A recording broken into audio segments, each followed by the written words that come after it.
Hello, and welcome to College Bettas. Today we'll be talking about the different decorations that you can put in your tank. The first thing we'll be talking about is substrate. Although substrate is not necessarily a decoration, it can be used as such.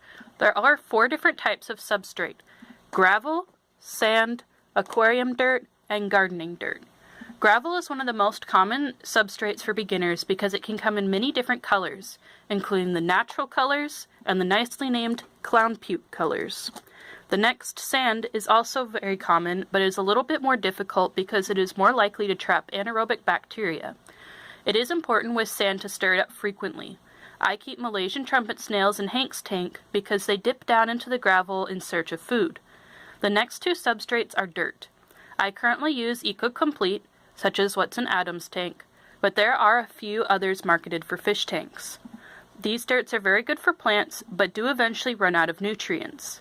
Using gardening dirt is supposed to help elongate the time that there are nutrients, but I have no experience with it. If you're interested in learning more about using dirt from outside, you can head over to Dustin's fish tanks. A link to his channel will be in the iCard. The first important thing that needs to be in your Bettas tank is places to hide. Hiding places could include things you make by yourself with wood or rocks, flower pots, clay or coconut caves, and manufactured hides.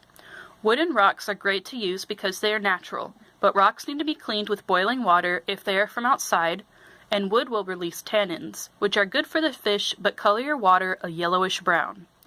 Wood can be boiled or soaked to reduce the amount of tannins. Terracotta flower pots are another good option, but any hole at the bottom needs to be filled in so your betta doesn't try to swim through and get stuck. Clay and coconut hides are also very good. The coconut hides I have are from the My Aquarium box. I have not started using them yet, but I think the hole needs to be expanded for the use with some of my larger bettas. But I look forward to using them in the future.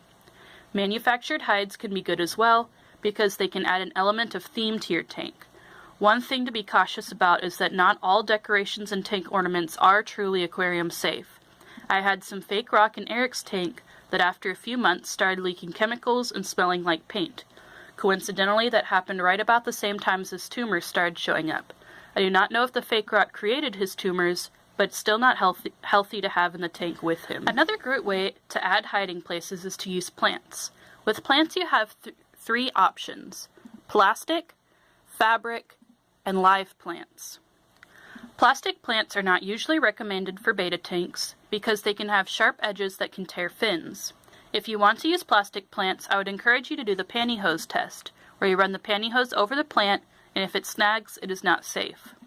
Silk or fabric plants are the most common in betta tanks because they are less likely to tear fins. Silk and plastic plants can be bought individually or in groups fairly cheaply and tend to last a very long time. Although plastic and silk plants are great, I do prefer live plants because they take nitrates and nitrates out of the water, meaning I do not have to do water changes as often. Some plants are very easy to care for, such as moss balls, and others are more difficult to keep and need added nutrients.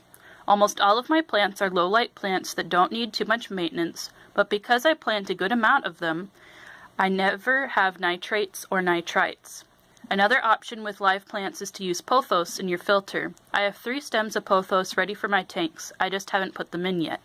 They will be added to my tank after I move my tanks and fish. If you're interested in getting live plants, I would recommend talking to Justin from H2O Plants. A link to his channel is in the iCard. The last decoration we'll be talking about is the standard ornaments you can find at most pet stores. I have a range of ornaments such as a castle, a bubbling volcano, and character ornaments. I chose my ornaments based on the theme of my tanks. For example, Adam's tank has a Beauty and the Beast theme, so I have a castle in his tank. The only problem I have had with the character ornaments is with the Finding Dory ornaments, which all started to peel.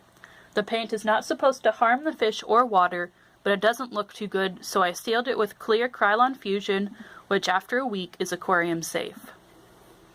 So that will be all for today. If you're interested in hearing more about any of these, please let me know below. Don't forget to like and subscribe, and join us next week for a look at the pros and cons of a divided tank.